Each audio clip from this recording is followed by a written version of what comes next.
ain't hungry for kill. Just give me a big helping of mini hooktails. Batten down the hatches, we're about to set sail on another adventure. Mini hooktails. Ain't hungry for steaks, ain't hungry for kill. But give me a big helping of mini hooktails. Batten down the hatches, we're about to set sail on another adventure. Mini hooktails. Steak, kill, big helping, mini hooktails. Hatches, set sail, mini hooktails.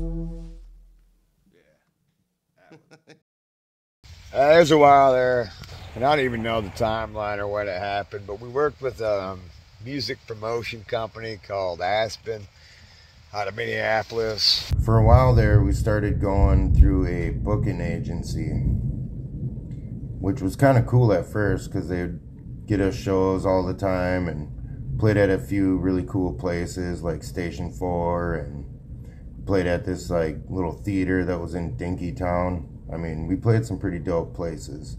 The Station 4 shows were dope. I did think we got a couple follow-up shows without Aspen at a spot or two. We did like the Red Sea. So we would often get booked with bands that made no sense to play with. And we figured out that if we requested to play with a band, then they would book you together. So we found a couple of bands that we liked playing with. I think one of them was like Big Baby Jesus and the Homeless Bastards. And I think Chloroform Teddy Bear rings a bell. They were a pay-for-play kind of situation. In other words, you had to sell so many tickets in order for them to put you on a bill. One of the biggest problems was that they always booked us on like a Sunday or a Tuesday, and it was always in St. Paul or Minneapolis, mostly Dinkytown, and it was hard to sell tickets. I think they wanted us to sell like 20 or 25 tickets for each place they had us play. And they were all about the ticket sales. There was no promotions, like it was just your personal ticket sales. And if you didn't sell tickets, you didn't get paid. It was tough as a band from, you know, like 40, 45 minutes out to get 20 or 25 people to pre-buy tickets to show up to a show.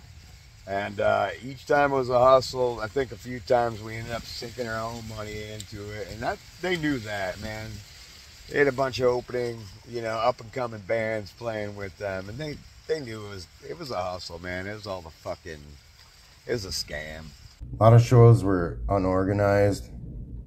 And there was never any representation from the actual agency there. It was always just like promoters. And we never dealt with the same person once. So, I mean, it was like kind of a mess. The company, Aspen, did no promotion at all. It's not like there was like concert posters floating around. It's not like they had a place where they hustled online or anything. It was literally, they had a bunch of hungry bands that wanted to play some shows, doing all their hustling for them instead of them doing any of it. It was essentially a pyramid scheme.